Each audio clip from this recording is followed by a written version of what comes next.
What is up, everybody? It is Codebreaker146 here yet again with another video, and today it's going to be part 2. This is chapter 2 of my 2001 review series of the whole year. I do not have the DVD because No Way Out 2001 was not released on DVD and VHS. Well, it was released on VHS, but it wasn't released on DVD, and every other pay-per-view was except Insurrection. So that's kind of strange why they didn't add this pay-per-view, because this pay-per-view was actually a pretty good show. Most of all, the 2001 shows were really, really good. This show was pretty good, and let's go ahead and get into the review. But first things first, make sure you check out my DVD collection video with all my DVD collection. Check it out. That'll be in the link in the description box below. And also, please vote for my next Who's Better participants, and I'll have I won't have my video schedule. I had the match grades in the description box below. Giving you the grades of all of my matches for this show. And stuff like that. But anyway, that's just some little pre-announcements before we get on to the first of this review. So the first match, we have the WWF Hardcore Championship match, Raven the champion versus Big Show. Let's see. This match was pretty entertaining. I'm not gonna lie, this was a pretty funny match to see.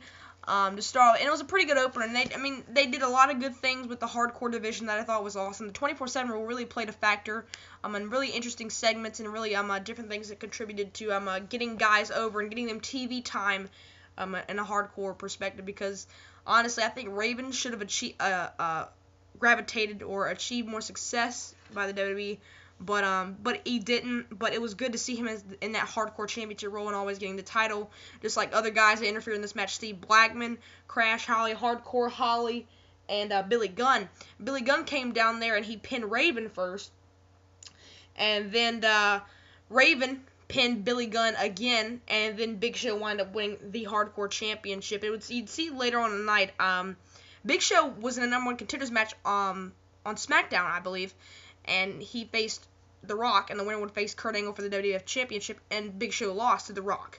And then later on the night, he won the Hardcore Championship, and then later on that night, I'll get to that later. I just wanted to fill you in on what's happening. That was a pretty good, entertaining opener. Not the best match. It was actually a pretty short little segment and stuff like that for the Hardcore Championship, but it was pretty good for me.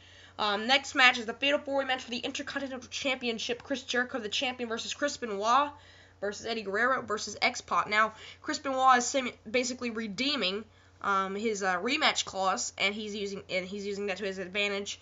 And then there's also X-Pac and Eddie Guerrero playing into the fact because Chris Jericho took them out earlier in the previous year of 2000.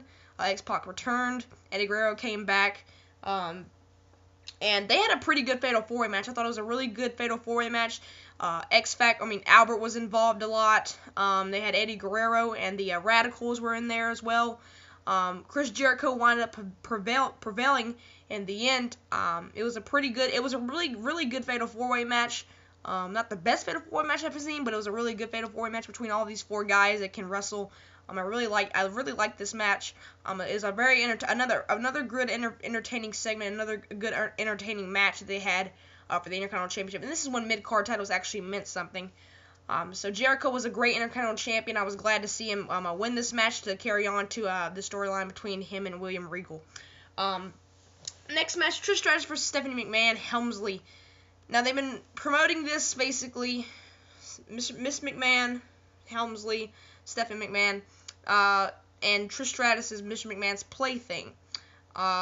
Basically, the dominant diva of the World Wrestling Federation was going to be seen in this cat fight. I thought it was a really good, entertaining match. This match wasn't really a technically sound Jazz versus Victoria versus Trish Stratus at WrestleMania 19 or a Mickie James versus Trish Stratus match, but it was a really good, entertaining fight that these two had and really capped off their feud. And I really liked it because it was somewhat. They've been going with some storyline with Miss McMahon having Linda McMahon in a home and having her in a sedated state, and he was basically screwing Trish at the same time. And Trish Stratus and Stephanie McMahon seemed to not like Trish Stratus, and that led for pretty good television between these two. It was a good cat fight. It was a pretty good match overall. I really don't know how to grade this from perspective. Should it be a really good grade just because it was really entertaining and it was a good cat fight, or was it, was it a good match? And it was. It was a pretty good match. It's definitely worth looking at. It's not just going to be one of those, Divas matches. It was a really good Divas match. Then we get to the fourth match. You can argue this is the match of the night. The 3 Stages of Hell match. Stone Cold Steve Austin versus Triple H. The first match was a singles match, street fight, and a steel cage match, picked by the only Stone Cold Steve Austin. This match was a really good match. They utilized a lot of stuff. They utilized the table, the chairs, the sledgehammer, everything. Stone Cold Steve Austin got the first fall, and then Triple H got the second fall, and then Triple H got the third fall. It was weird to me how Stone Cold Steve Austin lost this match, because you had Stone Cold Steve Austin. I mean, it made perfect sense why they did this feud at No Way Out, because it gave Austin, the winner of the Royal Rumble, something to do, and give Triple H something to do as a feud as well. Triple H was given to The Undertaker, and then it would be Austin versus Rock at WrestleMania 17. It was just weird how Austin lost this matchup, and then, Triple H wasn't in the main event at all. But I see what they were doing here. It was a pretty good match. I don't have any complaints. Some people give this 5 stars. I don't give it 5 stars. It wasn't a 5-star match to me, but it was a really, really good match. Definitely the highlight of the show. And when people think of No Way Out 2001, they think about this match. The steel cage match was really good. To be honest with you, the street fight was my favorite out of the 3. The singles match was. You could actually see that they wanted to get to the street fight where they performed a lot of the spots, and then it was just a steel cage match. Stone Cold Steve Austin versus Triple H was a really good match. I thought it was a fantastic match to see.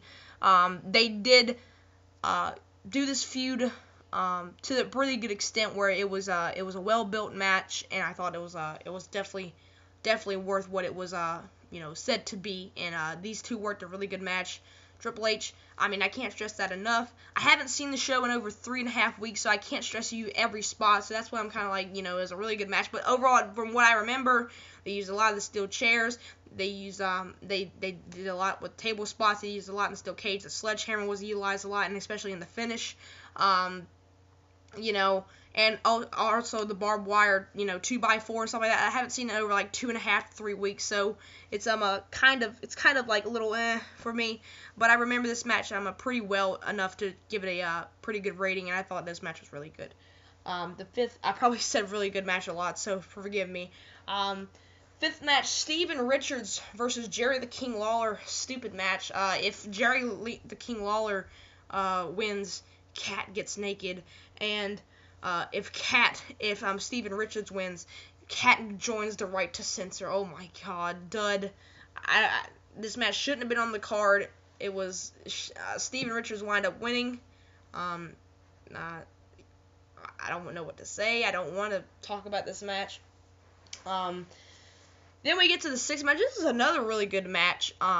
Triple threat tag team tables match. The Dudley Boyz, Edge and Christian, and Undertaker and Kane. The Dudley Boyz were the champions. They just got off the Royal Rumble and being the new tag team champions and defeating Edge and Christian. It was a really good tables match. I enjoyed the match to a really good extent. I thought this was a really entertaining matchup. Basically, it started off, all the teams were kind of, banging heads against each other. Edge and Christian were doing the same thing to Kane and Undertaker, attacking them in the parking lot, and they did the same thing with the Dudleys. They set them up and stuff like that with Undertaker and Kane. And there was a point where Undertaker looked so dominant on Raw.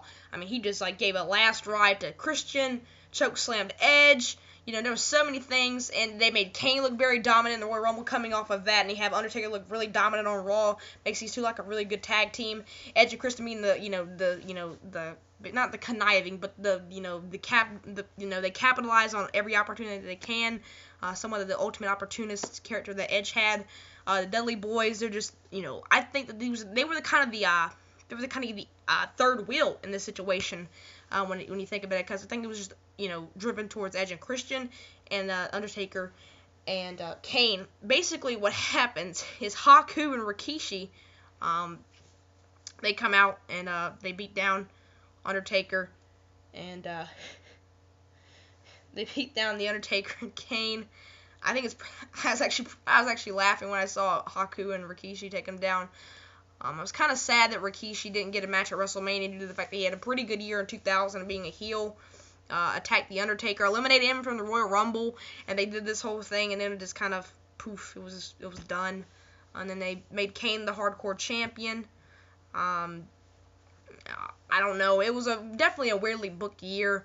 I didn't think that, the year 2001 was really good, but the way that they booked a lot of the shows and a lot of the logic was quite strange.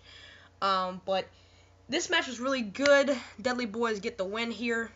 So then we get to the final matchup on the card, WWF Championship match, Kurt Angle versus The Rock. And this match was really good. I love this match. I thought it was a really good match. They started off really well. Some good technical wrestling, some good feeding off of one another. Midway through the match, Big Show comes in out of nowhere, chokeslams the crap out of the referee, and then he chokeslams Kurt Angle, and then he chokeslams The Rock, and then Kurt Angle tried to capitalize. Basically, The Rock was coming back, and you kind of knew then The Rock, you knew what the way they were heading in, and The Rock wound up defeating Kurt Angle. The Rock celebrates, and that's the thumbnail of this video, The Rock at No Way Out 2001, because he's going to WrestleMania, and then that would set up the possibly, arguably the greatest match in WrestleMania history to many, but it definitely lead up to a really good feud and a rehashing of a good feud between these two. And that's what WWE tries to do. They try to rehash really good things, but it doesn't work out in their favor. When they rehash something like Austin versus The Rock, I think it's really good. This would lead to Kurt Angle going to Chris Benoit to see who's a better technical wrestler and who can make each other tap out. Big Show would go right back to the Hardcore Championship because he's the Hardcore Champion this time, and it'd be a triple threat match at WrestleMania 17. And that's actually really anticipated because the next video that I have up will be between the WrestleMania 17 review. That's going to be my next 2001 review, and it'll be a WrestleMania 17 DVD review. I'm really excited of reviewing that and watching it over again because I know you can't just watch it once and just let it rot on your shelf because I'm not going to do that. That's the most prized possession of my collection. Anyway, guys, thank you very much for watching this video. Appreciate everybody watching this video. Leave a comment, please, in the comment section below on what you thought about this pay-per-view, etc., or what you remember from different things, or what you think about it, anything like that. So that'd be really good for me, so I can respond to you. Leave a like rating if you like the video, and also subscribe if you haven't already. I mean, I make a lot of videos on Wrestling Guru Society and on this channel, just try to make my channel grow and make it bigger from what it already is. Anyway, guys, that's pretty much from Cobra 146.